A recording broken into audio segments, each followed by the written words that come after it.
Dad's silent revenge. After Dorothy died, my boys said, "Dad, you're getting old. Let us handle the money." I almost believed them. Then I found what my wife had hidden, and everything changed. By the time I was done, they learned the hard way that underestimating your old man can cost you everything. I'm Leonard Price, 58, retired engineer from Sacramento. What I'm about to tell you will make you think twice about trusting family with your money.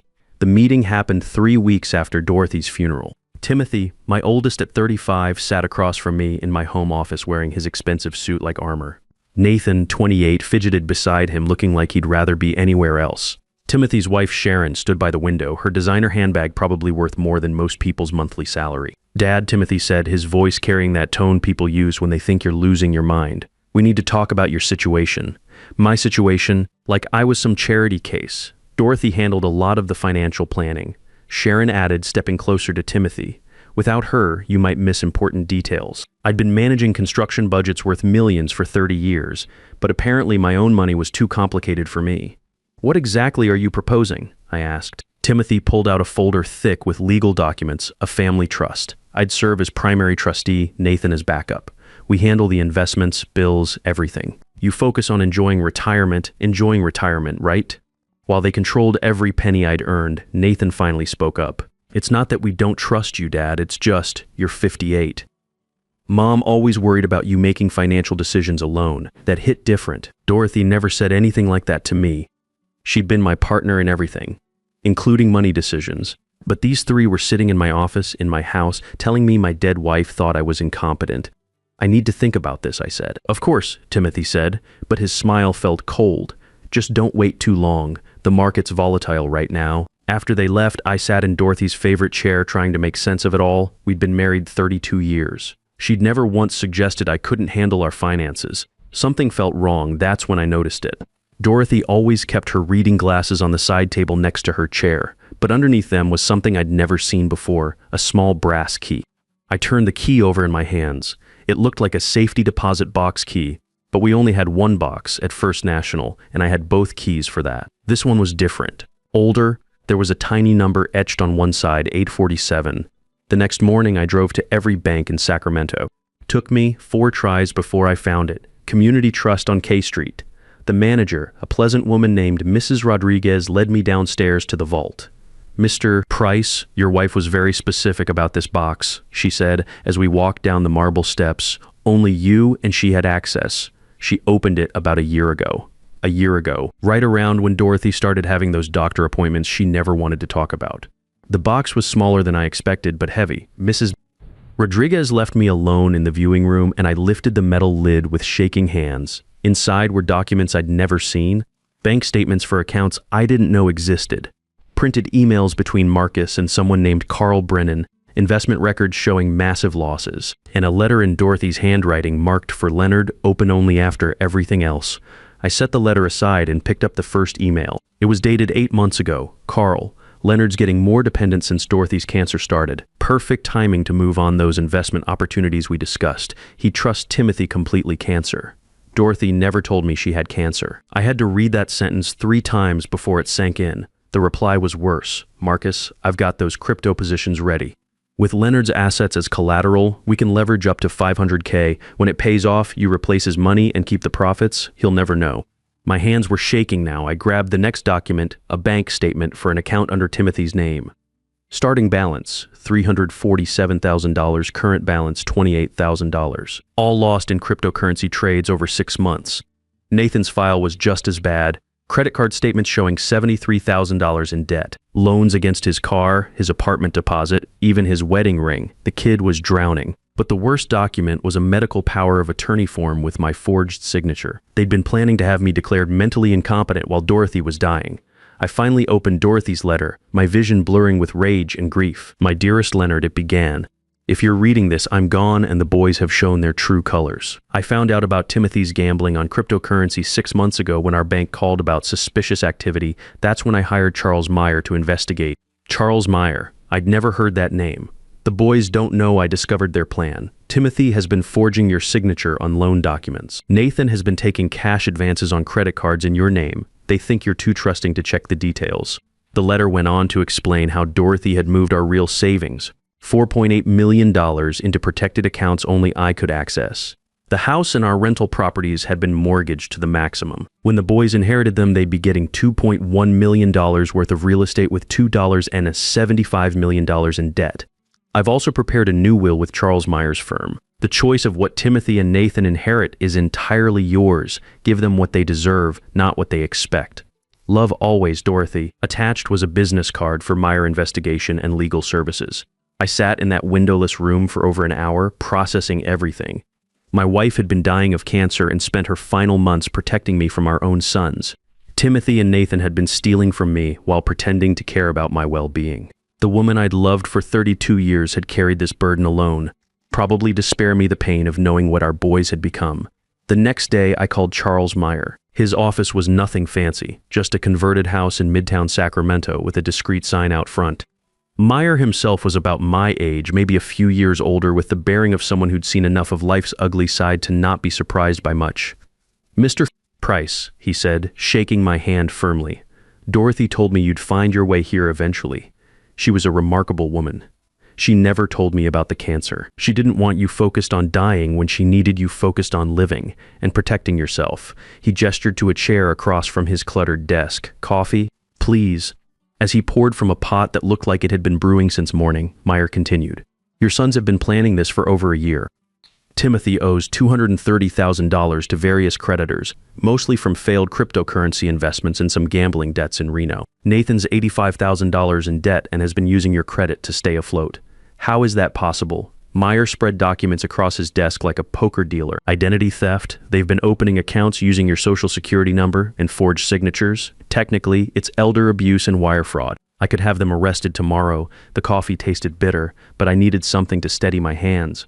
What did Dorothy want me to do? Meyer pulled out another folder, this one marked with my name. She prepared 2 options. Option 1. Prosecute them fully and let them face prison time. The evidence is overwhelming: forged signatures, unauthorized use of your credit, conspiracy to commit elder abuse, and option 2, give them exactly what they tried to give you. His smile was thin.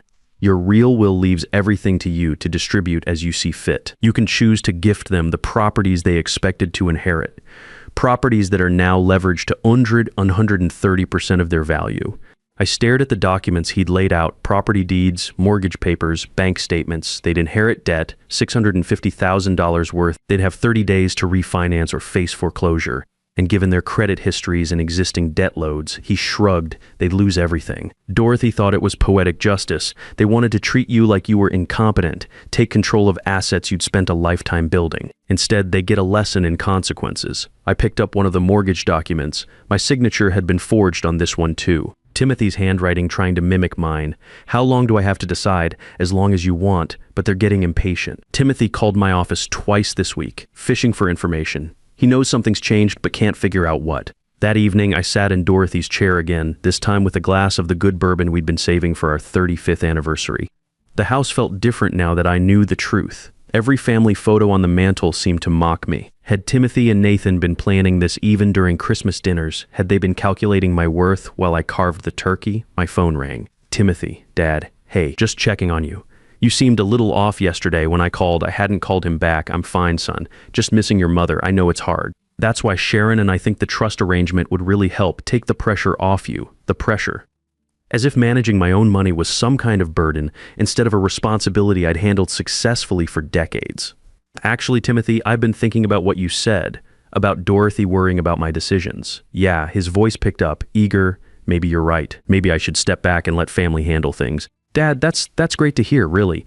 We just want what's best for you." We, like he and Nathan, had my best interests at heart instead of their own financial desperation. "Why don't you and Nathan come by this weekend? We can discuss the details." "Absolutely. Saturday afternoon work. Perfect."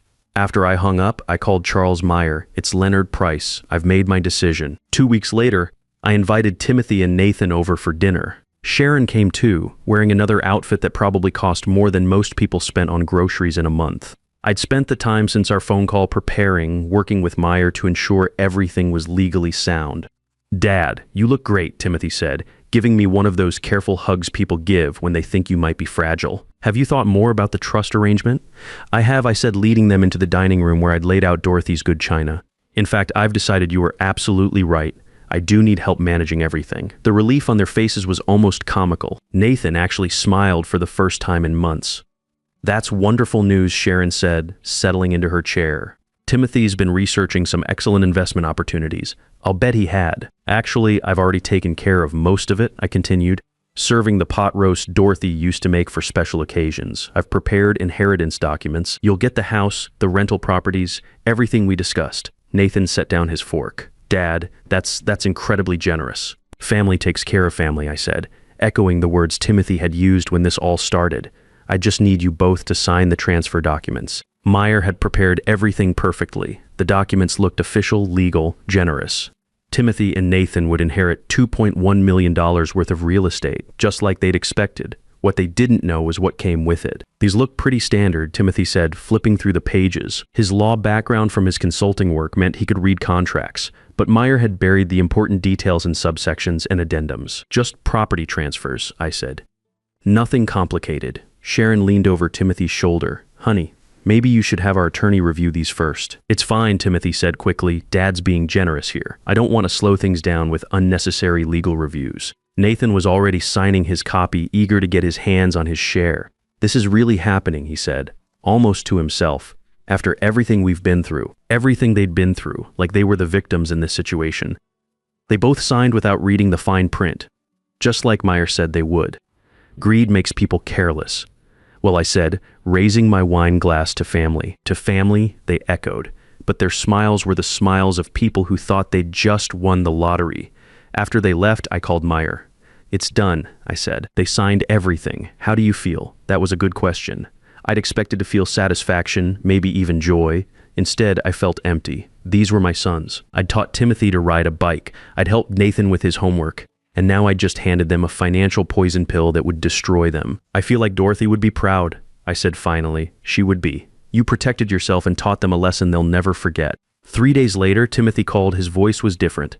Shaky, Dad. There's been some kind of mistake. The bank is saying we owe money on the properties. What kind of money? $650,000. They're talking about foreclosure proceedings. This has to be an error in the paperwork. I let the silence stretch out, sitting in Dorothy's chair with a cup of coffee gone cold. Timothy, did you read what you signed? Of course I... Wait, what are you saying? I'm saying you and Nathan got exactly what you tried to give me. Debt disguised as inheritance. The line went quiet for a long moment. I could hear him breathing, probably trying to process what I'd just told him. You knew, he whispered. You knew about everything. Your mother knew. She spent her last months protecting me from my own sons while she was dying of cancer. Cancer she never told me about because she was too busy saving me from you. Dad, we can fix this. We can work something out. I can get a loan, refinance something with what collateral? Your credit's shot from the crypto gambling. Nathan's buried in debt. Sharon's probably already talking to divorce lawyers. Please, Dad. We're your sons. My sons wouldn't have forged my signature. My sons wouldn't have tried to steal from their dying mother's husband. You want to know what Dorothy's last words to me were? Take care of yourself, Leonard. Don't let anyone take advantage of your good heart. That wasn't true. Dorothy's last words had been asking for water, but it felt true, and that was what mattered. Timothy tried calling back, Nathan too. Sharon even showed up at my door 2 days later, crying about how they'd lose everything, how this would ruin Nathan's credit for years. Mrs. Price, I said, not inviting her in. Your husband and his brother made their choices. They decided to steal from a dying woman's husband. Now they live with the consequences, but Leonard, we're family. Family doesn't steal from family. I closed the door and watched through the window as she sat in her BMW for 10 minutes, probably trying to figure out her next move. Eventually, she drove away. The phone calls continued for weeks, Timothy alternating between begging and threats, Nathan mostly just begging. At one point, Timothy suggested I was having mental health issues, that the stress of Dorothy's death had affected my judgment. You might want to be careful with that line of thinking, I told him during one particularly unpleasant conversation. I have documentation of your attempts to have me declared incompetent. Charles Meyer has everything ready to go to the district attorney. That stopped the mental health angle real quick. 6 months later, I got word through Meyer that Timothy had filed for bankruptcy and was working as a junior associate at a small law firm in Stockton. His crypto consulting days were over. Nathan had moved back in with his in-laws and was selling cars at a Honda dealership in Elk Grove. Sharon had filed for divorce and moved to Los Angeles with her sister. I sold the foreclosed properties to a developer for $1.8 million cash. After taxes and legal fees, that left me with about $1.5 million to add to the money Dorothy had protected. I used part of it to establish the Dorothy Price Memorial Scholarship for engineering students whose families couldn't afford college. Kids who understood the value of hard work and honest money. The rest I kept for myself. At 58, I had enough to live comfortably for the rest of my life without worrying about money. More importantly, I had the satisfaction of knowing that Dorothy's sacrifice hadn't been in vain. I started looking at houses in other cities. Sacramento held too many memories, good and bad. I wanted somewhere I could start fresh. Maybe near the ocean, where Dorothy and I had always talked about retiring. The realtor, a pleasant woman named Janet, showed me pictures of a small house in Carmel with an ocean view and a workshop space. It needs some work, she said. The previous owner was a woodworker, but he didn't maintain the tools properly. I can fix tools, I told her. I'm good with my hands. Last month, I moved to that house in Carmel. The ocean view was everything Janet had promised, and the workshop turned out to be perfect once I cleaned it up and got the old tools working again. There's something satisfying about fixing things that other people have given up on. The house came with Dorothy's favorite reading chair. I'd had it shipped from Sacramento along with a few other pieces that mattered. I keep it by the window where the afternoon light is best, and sometimes I sit there with a cup of coffee and think about how different things could have been if Timothy and Nathan had just asked for help instead of trying to take control. But they made their choice and I made mine. The workshop keeps me busy. I've been building furniture for the local elementary school, small desks and chairs that kids can actually use. The principal, a woman about my age named Mrs. Williams, stopped by last week to see how the project was coming along. Mr. Price, these are beautiful, she said, running her hand along the smooth surface of a reading table. The children are going to love them. Kids deserve good tools, I said. Helps them learn better. She smiled. You sound like you speak from experience. Raised 2 boys. Thought I taught them about quality and hard work. I set down my sanding block. Turned out I was wrong about a few things. Mrs. Williams nodded like she understood. Sometimes the hardest lesson for parents is learning when to let their children face consequences. That's the thing nobody tells you about being a parent. You spend years protecting your kids, solving their problems, making their lives easier. Then one day you realize you've created adults who think the world owes them something, who believe they deserve success without earning it. Timothy called again last week, first time in 3 months. Dad, I wanted to let you know I'm doing better. Got a promotion at the firm, that's good to hear. I've been thinking about what happened, about what you said. I didn't respond. Let him fill the silence. I think I understand now why you did what you did. Do you? You were protecting yourself and maybe trying to teach us something. Maybe. Or maybe I was just tired of being taken for granted by people who were supposed to love me. Timothy, do you know what your mother's favorite memory was? No. Our 25th anniversary. We drove up to Lake Tahoe, stayed in that little cabin we rented for our honeymoon. She said it was perfect because we didn't need anything fancy. We had each other. Dad. You and Nathan always thought money was the most important thing, but your mother understood that respect matters more, trust matters more. When you forged my signature, when you planned to have me declared incompetent, you threw away something worth more than any inheritance. I know that now. Good. Maybe that's worth more than the money you lost. He was quiet for a long moment. Dad, do you think? Could we maybe try to rebuild this, our relationship? I don't know, Timothy. That depends on whether you've really learned the lesson or if you're just saying what you think I want to hear. How would I prove it? Actions, not words.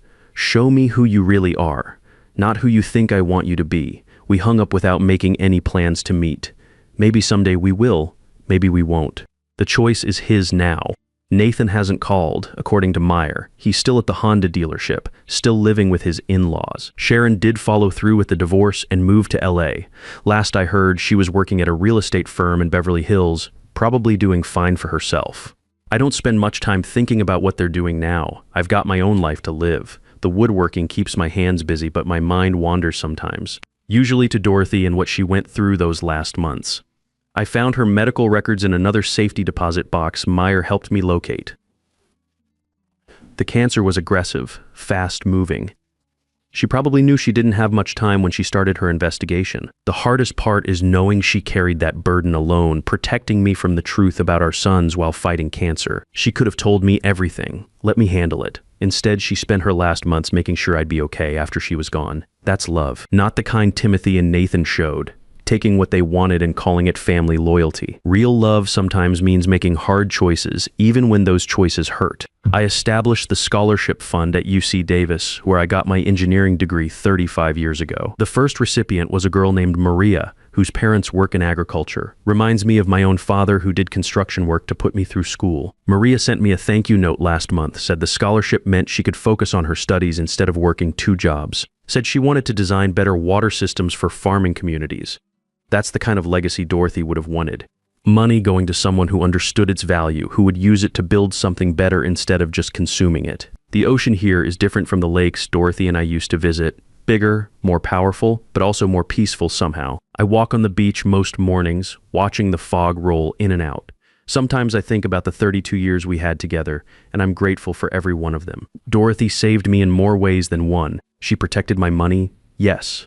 But more importantly, she showed me that I was worth protecting. After spending so many years taking care of everyone else, making sure Timothy and Nathan had what they needed, it meant everything to know that someone was taking care of me. The workshop came with an old radio that picks up classic rock stations. I listened to the songs Dorothy and I used to dance to in the kitchen, and sometimes I can almost feel her there, telling me I did the right thing. I think she'd be proud that I finally learned the difference between being generous and being a fool. My sons taught me that family loyalty has to go both ways, and when it doesn't, sometimes the kindest thing you can do is let people face the natural consequences of their choices. Now I know that underestimating a 58-year-old engineer was the most expensive mistake they ever made. And maybe, just maybe, that lesson was worth more than any inheritance I could have left them. Sometimes the most expensive lessons are the ones that teach you who really cares about you, and family blood doesn't guarantee family loyalty. Real strength isn't about avoiding consequences for your actions. It's about accepting them and becoming a better person because of what you learned.